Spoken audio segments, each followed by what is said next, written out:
Joining us with reaction, former Acting Director National Intelligence Rick Grenell, former White House Chief of Staff Reince Priebus, Congressman Matt Gaetz. First, Reince, I know you prefer when the president stays centered and focused. I felt like he did all of that tonight and exposed not only the left-wing agenda of Joe, but the corruption of Joe and the 47 years of what did you do, Joe? Those are big themes tonight. Yeah, big time, Sean. First of all, you're right. He executed the game plan. Number one, he was presidential. Number two, he let Joe Biden speak and he let him. He hung himself, and then he pivoted back to Joe Biden time and time again. You know what he hung himself? You talked about it a lot tonight, but nothing was bigger than talking about ending energy and jobs in Pennsylvania and Ohio. And let me put a finer point on it. Bongino talked about it earlier. This race, think about this. It is true that there are not a lot of undecideds out there, but this race could literally come down to 200 votes in federal court in Pennsylvania with 20 electoral votes. And that fracking answer, what Joe Biden believes in, could have hung him out to dry, all because President Trump let him hang himself. The other place that I think no one's talking about, Joe Biden's not credible on coronavirus. He's not credible. He criticized the president on China. He and his people told the president he was overreacting. And what did Joe Biden say when the president asked him tonight, well, what would your plan be? You know what he said? Hey, I have an idea. Why don't we social distance at restaurants, and maybe we'll put up some plexiglass at grocery stores. Guess what? We are doing that today, Joe. Wake up. It's happening. I don't know where Joe Biden's been sleeping in his basement too long, but he also lied about what he said about the travel ban. Matt Gaetz, your overall impressions. I hope Joe Biden has his dental records on file. That way we can at least identify the body after this debate.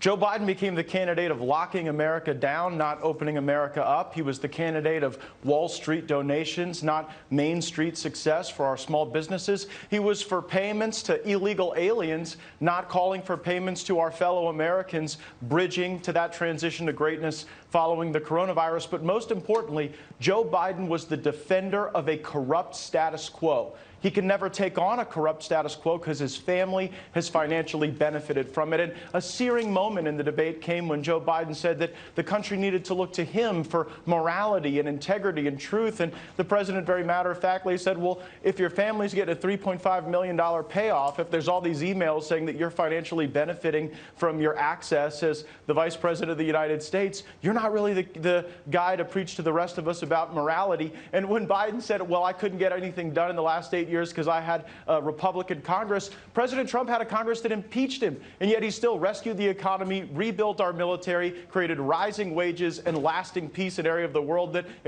haven't known it for generations. That's pretty good for 4 years. I can't wait for the next 4 after this debate. Eliminating oil and gas and fracking, wow, that is not going to fly. Rick Grenell, I got to give Kimberly Strassel, who's a great writer for the Wall Street Journal, who summarized what we learned from the text messages of Tony Bobulinski today. I want to get your take on this, because this is Wally's vice president. This is not an issue and dispute at this point now. Burisma, zero experience hunter, got millions. He got wire transfers with Kazakh oligarchs, the Russian oligarch, shopping sprees with Chinese nationals, a $1.5 billion deal with China. That all happened, and he has no experience. Yeah, and look, I think all these Biden emails are actually out in the public. The public is reading these.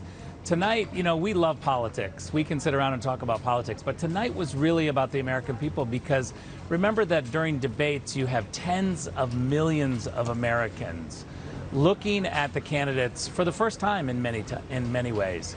And so what I loved about tonight, Donald Trump was, you know, the outsider. This is how he wins. This is who he is. And what he was able to do tonight is really demonstrate that he's the outsider and Joe Biden is the ultimate insider. I spent the last couple of days in the Midwest campaigning, and this is the message that I hear constantly.